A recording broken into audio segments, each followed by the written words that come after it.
교재 70페이지를 제가 읽겠습니다. 바울은 그리스도와 함께 살리심을 받은 성도에게 그 생명이 그리스도 안에 있기에 하나님 우편에 앉아 계신 그리스도를 찾아야 한다고 권면합니다. 그리스도와 함께 죽은 성도는 정욕이나 탐심과 같은 땅에 있는 지체를 죽이는 삶을 살아야 하며, 이는 옛사람과 그 행위를 벗고 새 사람을 입는 삶입니다. 이 삶은 교회 안에서도 용서와 사랑으로, 또 찬양과 감사로 나타나야 합니다. 바울은 더 나아가 아내와 남편, 자녀와 부모, 종과 상전 등의 관계에서도 새 사람으로 살 것을 권면합니다. 사랑하는 여러분, 신앙이 무너지는 과정은 생각보다 단순합니다. 비슷하지만 끝이 다른 것을 따라갈 때 신앙은 단번에 무너집니다. 골로새서 2장은 우리에게 이렇게 말하고 있는 것이죠. 그런데 문제는 무엇입니까? 사람은 이미 자신이 가진 것보다 없는 것에 집중한다는 겁니다. 그래서 골로새 교회는 내가 구원받기 위해서는 더 고상한 지식이 필요하지 않을까 고민했고요. 더 신비한 체험이 있어야 되지 않을까 고민했습니다. 그리고 더 나아가 나의 육체를 규례에 매여서 그 규례대로 열심히 살아야지만 구원을 받을 수 있다고 생각했습니다. 이때 바울은 골로새 성도들에게 어떻게 말하나요?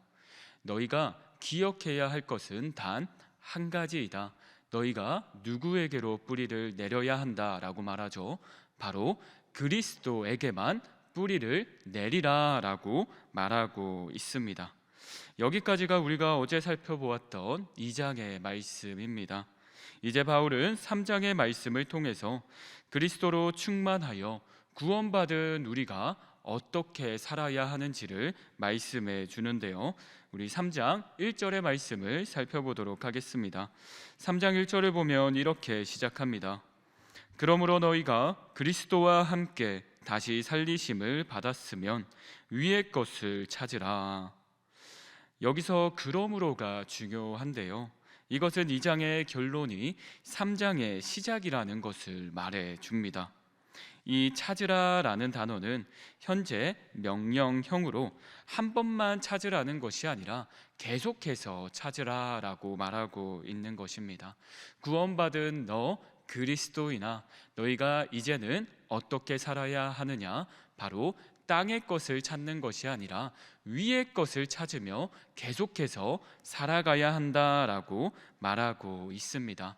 그리고 2절 말씀을 보게 되면 위의 것을 생각하고 땅의 것을 생각하지 말라라고 말합니다. 여기서 생각하다라는 뜻은 방향을 정하다라는 뜻도 있는데요. 이것을 다시 풀이해서 말해보면요, 너희는 이제 위의 것을 방향으로 삼고 살아가라. 땅의 것을 방향으로 삼지 말아야 한다라고 말하고 있는 것입니다. 사랑하는 여러분, 사람은 결국 바라보는 방향대로 살아가게 됩니다. 그래서 오늘 바울은 그리스도인에게 땅의 것이 아닌 위의 것, 하나님께 방향을 두고 살아가라라고 명령하고 있습니다. 왜 그렇게 살아야 하는지가 3절과 4절에서 자세히 나오는데요. 3절을 보면 그 이유가 잘 나옵니다. 우리의 생명이 그리스도와 함께 하나님 안에 감추어져 있기 때문입니다. 구원받은 우리의 생명은 이제 누구에게 있습니까? 하나님 안에 있기 때문에 구원받은 우리는 이제 땅의 것을 기준으로 두고 살아가는 것이 아니라 하나님께 기준을 두고 살아가야 한다라고 말하고 있는 것입니다. 왜냐하면 우리의 삶의 진짜 결과는 누구에게 있기 때문이죠? 하나님께 있기 때문입니다. 그래서 4절 말씀을 보면 이렇게 말하고 있습니다. 삶의 진짜 결과는 주님을 다시 만날 때 그때 드러난다라고요. 그래서 이제 우리는 우리의 정체성과 생명과 우리의 삶의 목표가 하나님께 있음을 알기 때문에 땅의 것을 기준으로 두고 땅이 말하는, 세상이 말하는 결과에 일희일비하지 않을 수 있습니다. 예를 들어 지금 나의 삶이 다른 사람과 비교했을 때 실패한 것처럼 보여도 하나님 안에서 내 인생이 실패한 게 아니라는 것입니다. 지금 내가 다른 사람에게 인정받지 못해도 나의 삶이 가치가 없는 게 아니라는 것이죠. 지금 나의 상황이 흔들려도 하나님 안에서 내 생명이 흔들리는 것은 아니다라는 것입니다. 그래서 우리는 이제 더 이상 상황이나 감정과 세상이 말하는 결과로 자신을 규정할 필요가 없음을 바울은 말하고 있는 것이죠. 사랑하는 여러분, 오늘 하루를 살아갈 때 세상의 기준에서 무엇을 이루느냐보다 하나님을 기준으로 말씀을 살아내는 삶을 선택하는 여기에 모인 모두 되기를 주님의 이름으로 축복합니다. 여기서 첫 번째 기도 제목입니다. 세상의 기준이 아니라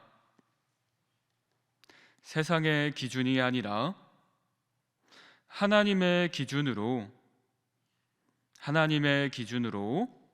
살아가게 하소서입니다. 세상의 기준이 아니라 하나님의 기준으로 살아가게 하소서입니다.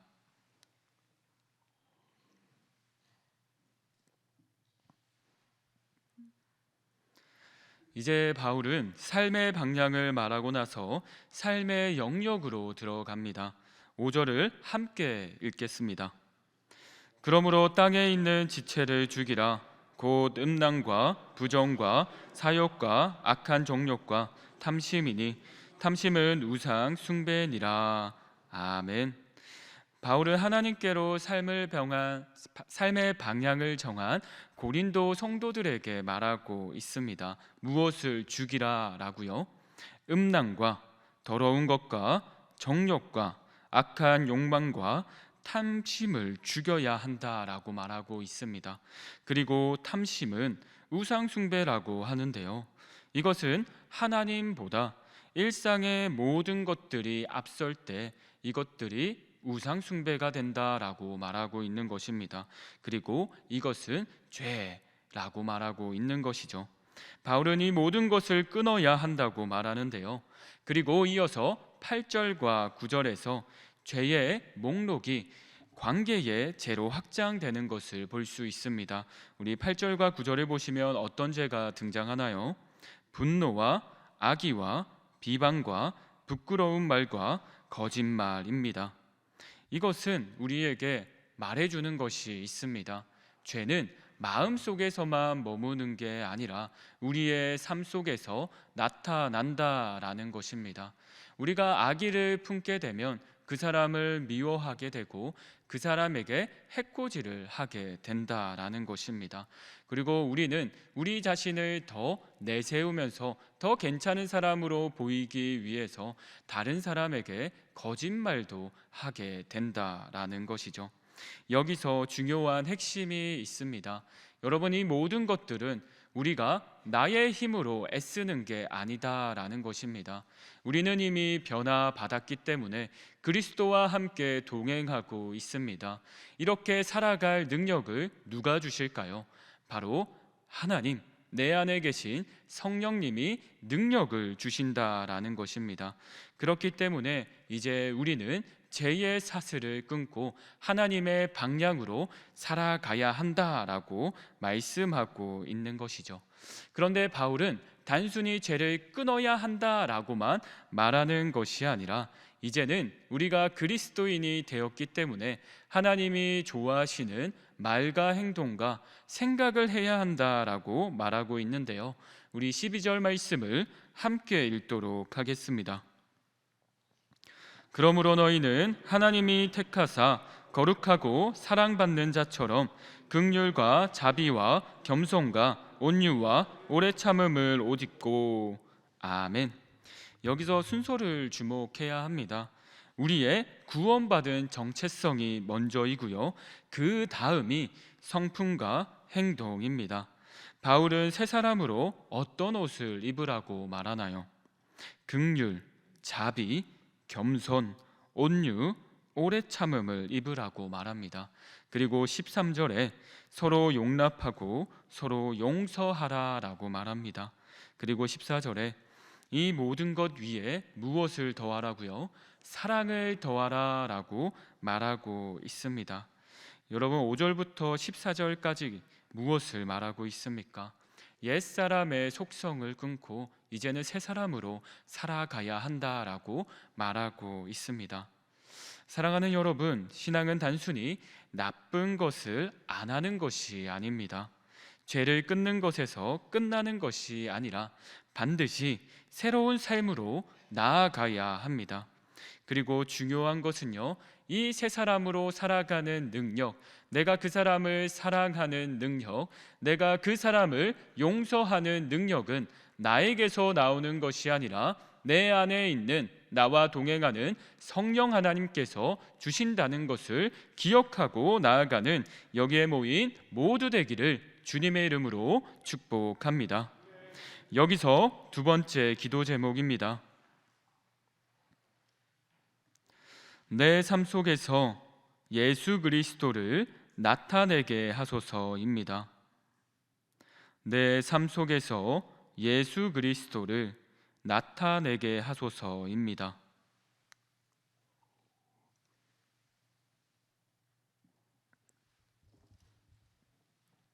이제 바울은 그리스도인의 삶을 구체적으로 예를 들어가면서 말하고 있습니다. 18절과 19절을 보면요, 먼저 부부관계에 대해서 바울이 말하고 있습니다. 아내들은 남편에게 복종하고 남편들은 아내를 사랑하라라고 말하는데요, 이것을 단순히 복종관계라고 잘못 이해할 수도 있습니다. 그러나 이 말씀은 그것을 말하는 것이 아닙니다. 사랑하는 여러분, 이 말씀은 부부 간의 관계에서 서로 누가 우위에 있다가 아니라 한 사람이 위에 있고 한 사람이 아래에 있다가 아니라 오히려 서로를 어떻게 대할 것인가에 주목해서 보아야 합니다. 아내는 남편을 존중하고 또 남편은 아내를 사랑해야 한다라고 말하고 있는 것이죠. 서로 존중하고 서로 사랑해야 한다라고 말하고 있습니다. 그런데 여러분, 놀라운 것은요, 부부간의 관계에 대해서 사랑을 말하는데 이 사랑의 단어가 아가페입니다. 아가페의 동사형이 쓰였습니다.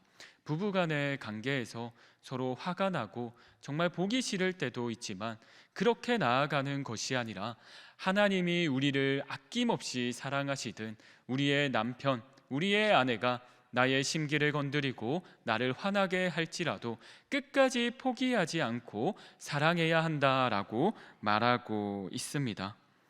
사랑하는 여러분, 이 말씀을 기억하며 오늘 남편에게, 오늘 아내에게 최고의 사랑을 보여주는 여러분 되기를 주님의 이름으로 축복합니다. 그 다음으로 바울은 20절과 21절에서 부모와 자녀의 관계를 말하고 있습니다. 핵심은 서로 순종하고 배려하는 건의와 사랑의 균형을 이루라라고 말하고 있습니다. 우리가 부모로서 나아가게 되면 부모의 욕심이 자녀에게 투영될 때가 있습니다. 그러나 우리가 신앙생활을 하게 되면 알게 됩니다. 우리에게 준 자녀는 누가 준 거죠? 하나님께서 주신 것이다 라는 거죠. 그렇기 때문에 나의 욕심과 욕망대로 자녀를 바라보는 것이 아니라 하나님이 바라보시는 그 관점대로 하나님의 시선으로 내 자녀를 바라보아야 한다라는 것입니다. 그때 우리는 그 자녀를 하나님 안에서 사랑할 수 있고 하나님 안에서 훈육할 수 있습니다. 부모로서 자녀를 존중할 수 있는 여기에 모인 모두 되기를 주님의 이름으로 축복합니다. 그리고 자녀는 부모를 공경하며 하나님 대하듯이 대하면서 서로 사랑하기를 주님의 이름으로 축복합니다. 마지막으로 22절과 끝절까지는 일터에서의 삶을 다루는데요, 여기서 핵심은 사람을 보고 사는 삶이 아니라 하나님을 향해 살아라라는 것입니다. 보이는 자리든 보이지 않는 자리든 상관없이 너는 너에게 맡겨진 것을 그리스도에게 대하듯이 행하라라고 말하고 있는 것이지요. 여러분, 우리는 주님 앞에서 살아가는 존재입니다. 사람의 결과의 기준에 따라서 움직이는 사람이 아닙니다. 그렇기 때문에 우리가 일터에서, 우리가 가정에서 주어진 일들이 있다면 누가 볼 때 티나게 그것을 행하는 것에 주목하는 것이 아니라 하나님께서 나에게 이것을 맡겨주셨구나, 사람이 하지 않는 일이라고 할지라도 하나님께 순종하는 마음으로 내가 이것을 하겠습니다. 사람이 알아주지 않아도 나를 통해서 나의 일터가 조금 밝아질 수 있다면 나는 주님께 순종하듯이 나아가겠습니다 라는 고백 가운데 살아가야 한다라는 것이죠. 그렇기 때문에 바울은 말합니다. 그리스도인들아, 너희가 무엇을 하든지 주께 하듯 하라라고요. 제가 청년부를 담당하게 될 때 자주 듣는 이야기가 있습니다. 목사님, 주일 이제 저녁이 되었습니다. 월요일이 되는 게 두렵습니다. 출근을 해야 한다는 게 참으로 힘듭니다 라는 이야기를 듣습니다. 그때 그 마음을 제가 너무나도 잘 알고 있죠. 그러나 속으로는 이렇게 말합니다. 많이 힘들지만 그 주어진 것에 감사할 수 있어야 한다. 그리고 너를 통해서 그 일터에 주님의 빛이 드러나야 하기 때문에 때로는 어려움이 있지만 너에게 능력 주시는 하나님을 의지하여서 주께 하듯 그 모든 것들을 감당하기를 나는 겸손하게 기도하겠다라고 말합니다. 여러분, 저는 오늘 여기에 모인 모두, 또 영상을 보고 있는 모두를 위해 기도합니다. 여러분, 일터에서 때로는 상처받고 용서하지 못할 사람도 있을지 모르겠습니다. 그런데 오늘 하나님께서는 말씀하고 있습니다. 내 사랑하는 자녀야, 그 어려운 가정들을 그냥 너의 시선으로만 바라보는 것이 아니라 나의 시선으로 바라보아서 그 일들을 주의 능력으로 감당하기를 바란다. 그 능력을 내가 주겠다. 그리고 너를 통해서 나의 빛이 드러날 것이고 예수 그리스도의 향기가 드러날 것이다 라고요. 이것을 오늘 믿음으로 받고 살아가는 여러분 되기를 주님의 이름으로 축복합니다. 여기서 세 번째 기도 제목입니다. 가정과 일터, 모든 삶의 자리에서 그리스도를 드러내며 살아가게 하소서입니다. 가정과 일터, 모든 삶의 자리에서 그리스도를 드러내며 살아가게 하소서입니다. 이제 오늘 말씀을 놓고 기도하겠습니다. 첫 번째 기도 제목은 세상의 기준이 아니라 하나님의 기준으로 살아가게 하소서입니다. 두 번째 기도 제목은 내 삶 속에서 예수 그리스도를 나타내게 하소서입니다. 세 번째 기도 제목은 가정과 일터, 모든 삶의 자리에서 그리스도를 드러내며 살아가게 하소서입니다. 이어서 위임 목사님의 선교 일정 가운데 영육 간의 강건함을 위해서 기도해 주시기 바랍니다. 그리고 각자의 기도 제목을 가지고 충분히 기도하신 후에 삶의 자리로 돌아가겠습니다. 우리 함께 기도하도록 하겠습니다. 주여 믿습니다. 주여 믿습니다. 주여 믿습니다.